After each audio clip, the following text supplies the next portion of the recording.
Já, þetta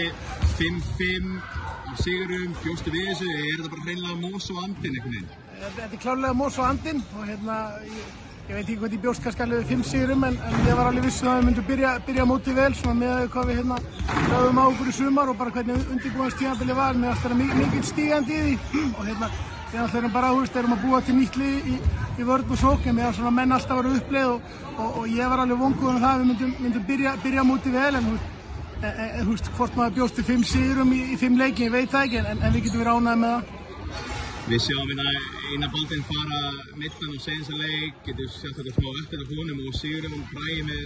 20 varða búkvæði. Já, sko eina boltinn, þetta er eitthvað smá liðband í hné sem ekkert alvarlegt sem gróið bara sjálft en svona eins og með allt svoleiðis, það alltaf einhver smá tími, einhverja nokkra vikur og það er sennilega einhverja vikur í hann líka. Við erum bara með Sigurjón og með honum sem við treystum bara vel og strákur sem er búin að leggja alveg gífurlega mikið á sig á undanförnum árum, Hreiðar Leví líka bara vinna vel með hann. En við vissum það þegar við ákváðum að hafa hann með Einar í vetur, við vissum það, hann hafði sýnt okkur það að hann væri traustsverður og hann er bara að koma óhræddur inn, bara eins og fleiri leikmenn í liðinu, að við erum bara óhræddir og erum svona,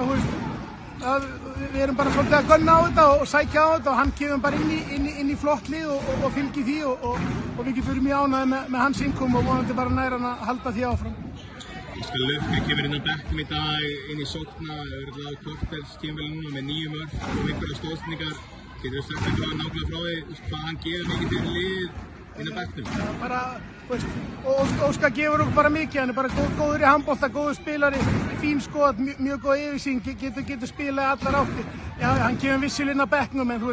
við rúllum þessu bara öllum og við erum bara með, í dag erum við með 3 leikmenn, Sveinur náttúrulega datt út og þannig að við erum bara 3 eftir en við rúllum þessu bara á þeim og okkar styrkleiki er náttúrulega bara mikil breidd að við erum að fá eitthvað frá Óskari klárlega en Harri er að skila miklu, Gústi er að skila miklu, Árni Bragi og Ævar hafa verið að gera það hinum megin, við erum að fá á línu, við erum að fá hornunum, þannig að Óskar gefur okkur bara, þetta er bara einn leikmaður í viðbót sem er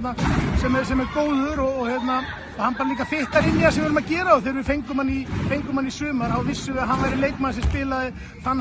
henta inn í þann handbolta sem við viljum spila, þannig að það er svona sirka það sem hann gefur okkur. Okay, takk.